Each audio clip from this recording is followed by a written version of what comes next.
بسم اللہ الرحمن الرحیم۔ اہل ایمان پر قرآن مجید نے جو اجتماعی حقوق بیان کیے ہیں، جو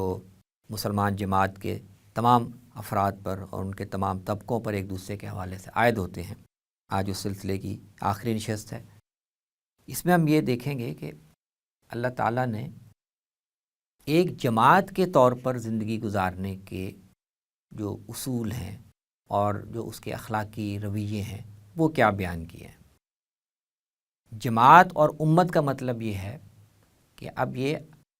بہت سے افراد نہیں ہیں، بلکہ وہ ایک باقاعدہ نظم کا حصہ ہے۔ تو افراد اپنے اپنے معاملات کو الگ الگ حیثیت سے دیکھتے ہیں، وہ اپنی ذمہ داری کا تعین انفرادی طور پر کرتے ہیں، لیکن جب بہت سے افراد ایک جماعت کی شکل اختیار کر لیں اور ان کو متحد کرنے والی چیز وہ ایمان ہو، کوئی اور نظریہ ہو، اور وہ دنیا میں اب اس کی ذمہ داریوں کا اور اس کے کردار کا بھی ایک واضح تصور ان کو دیا گیا ہو، تو ایسی جماعت یا ایسی امت پھر اس کے زندگی گزارنے اور اپنے اجتماعی فیصلے کرنے اور اپنی ذمہ داریوں کی ادا کرنے کا نظام یا اس کا بندوبست بھی پھر مختلف ہوگا۔ تو قرآن مجید نے اس حوالے سے بھی ایک بہت بنیادی رہنمائی مسلمانوں کی ہے کہ وہ دنیا میں اللہ نے افراد کی سطح پر انفرادی ذمہ داریاں یا وہ واجبات اپنی جگہ ہیں، لیکن اصل میں اللہ تعالیٰ نے یہ امت کھڑی کی ہے۔ وَكَذَلِكَ جَعَلْنَاكُمْ أُمَّةً وَسَطًا كُنتُمْ خَيْرَ أُمَّةٍ۔ تو امت کے طور پر اپنا کردار ادا کرنے کے لیے اور جو بھی حقوق اور واجبات اللہ نے عائد کیے ہیں ان کو بجا لانے کے لیے مسلمانوں کے فیصلے کرنے کا جو میکنزم ہے، ان کے فیصلے کرنے کا جو نظام ہے، اس میں بھی اجتماعیت ہونی چاہیے، اس میں انتشار، اس میں افراتفری، اس میں انارکی، اس میں بے ہنگم قسم کی صورتحال یہ نہیں ہونی چاہیے۔ مسلمانوں کو وحدت کا مظہر ہونا چاہیے، اجتماعیت ان کے طرز زندگی میں جھلکنی چاہیے، فیصلے کرنے کا ایک خاص نظام ہونا چاہیے جس میں وہ مل کر فیصلے کر رہے ہوں، اور اختلافات کے تصفیے کا، نزاعات کے تصفیے کا بھی ایک ایسا میکنزم ہونا چاہیے جو ان کو تقسیم نہ کرے بلکہ ان کے اختلافات کا ایک حل نکالے۔ تو اس ضمن میں قرآن مجید نے کچھ بنیادی ہدایات بیان فرمائی ہیں۔ ان میں سے بنیادی بات، ایک سب سے اہم اور بنیادی بات ہے کہ مسلمان اپنی رہنمائی، زندگی کے متعلق رہنمائی لینے کے لیے تو وہ اللہ اور اس کے رسول کے پابند ہیں۔ ان کے پاس رہنمائی کا ماخذ اور اطاعت کا مرکز وہ اللہ تعالیٰ اور اس کی بھیجی ہوئی کتاب ہے اور اللہ تعالیٰ کا بھیجا ہوا رسول ہے۔ تو حتمی اور آخری ماخذ جہاں سے وہ ہدایت لیں گے یا رہنمائی لیں گے یا جس کی اطاعت کریں گے وہ اللہ اور اس کا رسول ہے۔ اطیعوا اللہ و اطیعوا الرسول۔ لیکن دنیا میں وہ ایک گروہ اور ایک امت کے طور پر زندگی گزار رہے ہیں، اور ایک امت یا ایک گروہ وہ جب تک اس کا ایک نظم اجتماعی نہ ہو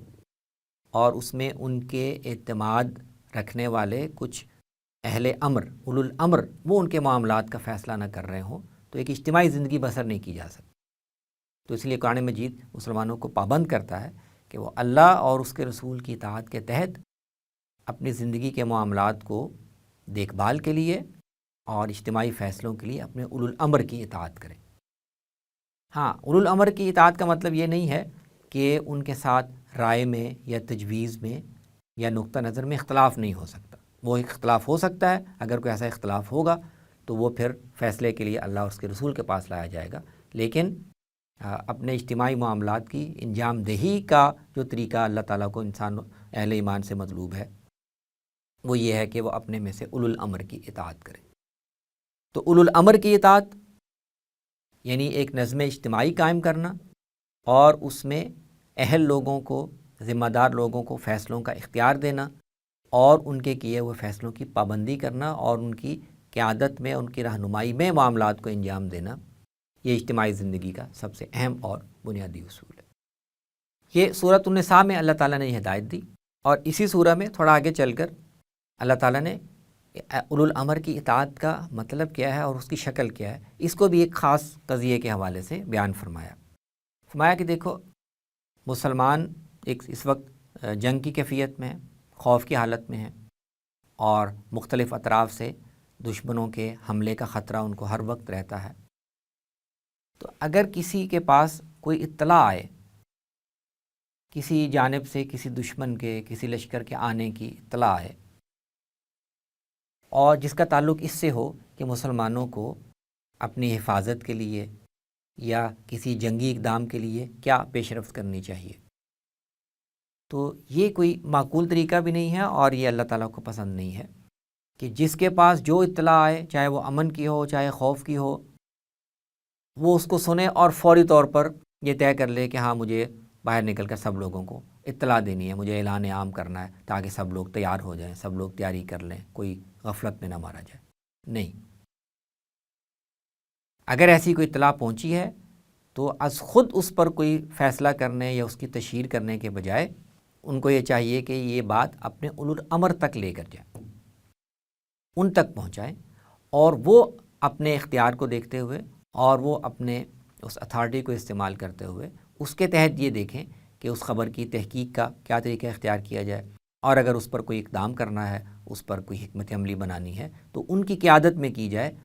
یہ انارکی کی کیفیت نہیں ہونی چاہیے کہ جس کے پاس جو اطلاع کہیں سے آ گئی وہ اس کی روشنی میں اس کو پھیلانے یا اس کی بنیاد پر کوئی حکمت عملی بنانے کی سرگرمی شروع کر دیں۔ قرآن مجید نے بیان فرمایا کہ وَإِذَا جَاءَهُمْ أَمْرٌ مِّنَ الْأَمْنِ أَوِ الْخَوْفِ أَذَاعُوا بِهِ۔ یہ بعض کمزور مسلمانوں کے رویے کی نشاندہی کی ہے کہ ان کے پاس کوئی خبر کہیں سے آتی ہے تو وہ فوراً اس کو پھیلانا شروع کر دیتے ہیں، حالانکہ مطلوب رویہ یہ تھا وَلَوْ رَدُّوهُ إِلَى الرَّسُولِ وَإِلَىٰ أُولِي الْأَمْرِ مِنْهُمْ لَعَلِمَهُ الَّذِينَ يَسْتَنبِطُونَهُ مِنْهُمْ۔ اگر ان تک لے کے جاتے تو ان میں جو سمجھدار لوگ ہیں، صورتحال کو اس کا صحیح تجزیہ کرنے کی صلاحیت رکھتے ہیں، حکمت عملی وضع کرنے کے اہل ہیں، وہ مناسب طور پر یہ فیصلہ کر پاتے کہ اس خبر کے بارے میں یا اس اطلاع کے بارے میں ہمیں کیا کرنا چاہیے۔ اہل ایمان کے اجتماعی فیصلے کیسے ہونے چاہیے، اس ضمن میں ایک بڑا اہم اصول اللہ تعالیٰ نے سورہ شورا میں بیان کیا، اور وہ مشہور آیت ہے جس میں اللہ تعالیٰ نے یہ بتایا ہے کہ مسلمان اور ان کی جماعت وہ جہاں پر بھی ہوں، وہ اقتدار میں ہوں یا اقتدار کے بغیر رہ رہے ہوں، ان کا ایک وصف یہ ہے کہ وہ اپنے معاملات باہمی مشورے سے طے کرتے ہیں۔ یہ سورہ شورا مکی سورہ ہے، وہاں پر مسلمانوں کو اقتدار حاصل نہیں تھا، وہاں پر ان کا کوئی اس طرح سے نظم اجتماعی نہیں بنا ہوا تھا، لیکن قرآن مجید نے وہاں پر بھی مسلمانوں کی جماعت کے بہت سے اوصاف ذکر کیے ہیں جو اخلاقی اوصاف ہیں۔ اس میں یہ بتایا ہے کہ وہ گناہوں سے بچتے ہیں، اس میں یہ بتایا ہے کہ اگر ان کو غصہ آ جائے تو وہ فوراً انتقام پہ آمادہ نہیں ہوتے بلکہ معاف کر دیتے ہیں، اور وہ ہیں کہ جو اپنے رب کی بات پر لبیک کہتے ہیں اور نماز قائم کرتے ہیں، اور یہ وہ ہیں کہ امرہم شورا بینہم، یہ آپس کے معاملات ایک دوسرے کے مشورے سے طے کرتے ہیں۔ تو یہ ایک ایسا اصول ہے جس کی پابندی مسلمانوں پر، ان کی جماعت پر ہر حالت میں لازم ہے۔ یہ کوئی محض سیاسی اصول نہیں ہے کہ مسلمانوں کی اگر حکومت قائم ہو یا ان کا ایک نظم اجتماعی بنا ہوا ہو تو وہ اس کا پابند ہے۔ مسلمان جماعت کے طور پر جہاں پر بھی ہیں، یہ ان کا اخلاقی وصف ہے کہ وہ معاملات کو استبداد کے اصول پر یا جبر کے اصول پر نہیں چلاتے، بلکہ وہ سارے لوگوں کو مشورے میں شریک کرنے کا اہتمام کرتے ہیں۔ تو یہی اصول ہے جس کی ذمہ داری مسلمانوں کے نظم اجتماعی کا بھی اصول مقرر کیا گیا ہے۔ نبی صلی اللہ علیہ وسلم نے بھی اس کا اہتمام کیا، اس کو ایک سنت کے طور پر جاری کیا، اور خلفائے راشدین نے بھی اسی کی بنیاد پر اجتماعی معاملات میں فیصلہ کرنے کے لیے اولو الامر، اہل حل و عقد، الذین یستنبطون منہم، اہل الرائے، ان کی مشاورت کا ایک نظم انہوں نے وضع کیا۔ نظم اجتماعی کی ایک اسی نوعیت کی ذمہ داری میں یہ بھی ہے کہ اگر کسی اہم معاملے میں ان کے مابین نزاع ہو جائے، رائے کا اختلاف ہو جائے، تو اس رائے کے اختلاف کی بنیاد پر وہ مسلمان آپس میں جھگڑنے نہ لگ جائیں، رائے کا اختلاف نزاع تک نہ پہنچ جائے، کیونکہ اگر رائے کا اختلاف نزاع تک پہنچ جائے گا تو اس کے نتیجے میں مسلمانوں کی وحدت تقسیم ہوگی اور ان کی قوت جو مجتمع ہے وہ متفرق ہو جائے گی اور اس کا فائدہ دشمن کو پہنچے گا۔ تو قرآن مجید نے یہ اصول بیان کیا ہے ایک جنگی صورتحال کے حوالے سے کہ میدان جنگ میں تم آگے بڑھو اور تو لشکر میں کسی عام سبب سے بھی، کسی عام وجہ سے بھی جب بہت سے لوگ اکٹھے ہوں تو کوئی جھگڑا رنجش ہو سکتی ہے، لیکن خاص طور پر جنگی حکمت عملی کیا اختیار کرنی چاہیے، اقدام کرنا چاہیے یا پیچھے ہٹنا چاہیے، کون سا طریقہ جنگ کے لیے، اس میں رائے کا اختلاف ہو سکتا۔ تو قرآن مجید نے بیان کیا ہے کہ رائے کے اس اختلاف کو تمہیں نزاع تک پہنچنے سے روکنا ہے۔ وَلَا تَنَازَعُوا فَتَفْشَلُوا وَتَذْهَبَ رِيحُكُمْ وَاصْبِرُوا۔ اگر رائے کا اختلاف نزاع تک پہنچ جائے گا تو تمہیں پسپا ہونا پڑے گا، شکست کھانی پڑے گی، تمہاری قوت وہ کمزور ہو جائے گی، ہوا اکھڑ جائے گی اور دشمن کا مقصد پورا ہو جائے گا۔ تو یہ ایک بہت اہم اصول ہے کہ اختلاف رائے کو یا کسی شدید اختلاف کو بھی مسلمان عملاً اپنی تقسیم تک یا نزاع تک پہنچنے سے روکیں، اور اگر ان کی کسی ایک گروہ کی رائے یا اس کی پسند یا ترجیح کے خلاف بھی کوئی پالیسی بنائی گئی ہے، کوئی فیصلہ کیا گیا ہے تو پھر اس کی پابندی کریں۔ نبی صلی اللہ علیہ وسلم کے زمانے میں، آپ کی زندگی میں ہمیں اس کی بہت سی مثالیں ملتی ہیں، لیکن مثال کے طور پر احد کے موقع پر آپ نے اس کا ایک عملی نمونہ پیش کیا۔ مسلمانوں کو یہ فیصلہ کرنا تھا کہ وہ مدینے میں رک کر لشکر کا انتظار کریں اور اپنا دفاع کریں یا مدینے سے باہر نکل کر ان کا مقابلہ کریں۔ تو بہت سے لوگوں کی رائے یہ تھی کہ مدینے میں رک کر اپنا دفاع کرنا چاہیے، بہت سے صحابہ کی رائے تھی کہ ہمیں باہر نکل کر دو بدو ان کے ساتھ جنگ کرنی چاہیے۔ نبی صلی اللہ علیہ وسلم کی اپنی رائے یہ تھی کہ باہر نہ نکلا جائے بلکہ مدینے میں رہ کر دفاع کیا جائے۔ لیکن جب آپ نے دیکھا کہ زیادہ تر لوگوں کی، خاص طور پہ نوجوان صحابہ کی رائے یہ ہے اور وہ ان میں ایک جوش پایا جاتا ہے، تو پھر آپ نے ان کی رائے کے احترام میں فیصلہ کیا کہ ہم مدینے سے باہر نکلتے ہیں۔ اور پھر اس کے بعد اگرچہ صحابہ کو محسوس ہوا کہ شاید ہم نبی صلی اللہ علیہ وسلم کی پسند یا رائے کے خلاف ہم نے گویا آپ کو مجبور کر دیا، انہوں نے اپنی رائے سے رجوع کرنا چاہا اور کہا کہ ہم یا رسول اللہ رائے واپس لیتے ہیں، تو آپ نے کہا کہ نہیں، تمہاری رائے پر ایک فیصلہ ہم نے کر لیا، اور پھر آپ نے ہتھیار بھی باندھ دیے تھے، زرہ بھی پہنا کہ نبی جب ہتھیار باندھ لیتا ہے تو پھر وہ واپس نہیں ہوتا، پھر آپ نے باہر نکلنے کو ہی ترجیح دی۔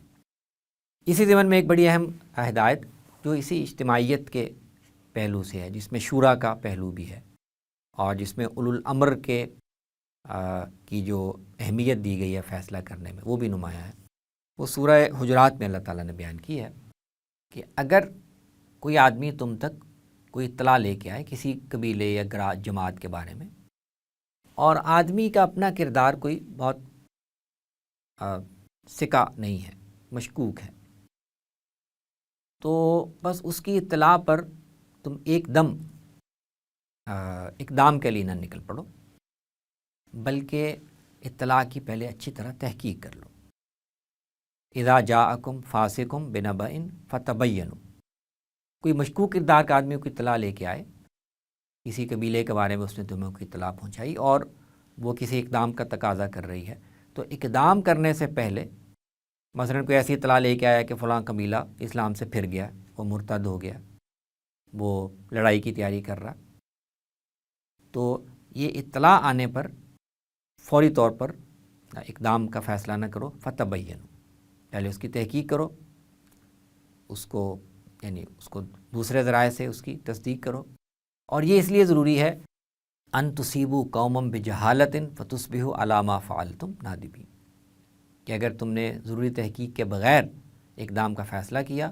تو لا علمی میں، نادانی میں تم کسی قوم پر جا کے حملہ کرو، ان کو نقصان پہنچا دو، حالانکہ وہ اس کے مستحق نہیں تھے، اور پھر بعد میں تمہیں ندامت اٹھانی پڑے۔ تو یہ سارے جو معاملات ہیں، یہ سارے اصول ہم نے دیکھے، جس میں اولو الامر کی اطاعت کا اصول ہے، جس میں اجتماعیت کو ملحوظ رکھنے کا اصول ہے، جس میں اپنے معاملات کو باہمی مشورے سے طے کرنے کا اصول ہے، جس میں اختلاف کو نظام میں نہ بدلنے اور باہمی تقسیم اور افتراق تک پہنچنے سے روکنے کا اصول ہے، اور جس میں اطلاع اور اخبار کی تحقیق کرنے کا اصول ہے، تاکہ جو اقدام کیا جائے وہ درست معلومات پر مبنی ہو اور اس کے نتیجے میں مسلمانوں کو شرمندگی نہ اٹھانی پڑے۔ یہ وہ تمام اصول ہیں جو یہ بتاتے ہیں کہ جب مسلمان ایک جماعت کے طور پر زندگی گزار رہے ہوں تو پھر ان کے اجتماعی فیصلوں کا جو میکنزم ہے اور اجتماعی فیصلوں کا جو منہج ہے یا ان کا جو طریقہ ہے، اس میں کن اصولوں کو ملحوظ رکھنا چاہیے تاکہ وہ اپنی ذمہ داری کو درست طور پر ادا کر سکیں۔ اقول قولی ھذا واستغفر اللہ لی ولکم ولسائر المسلمین۔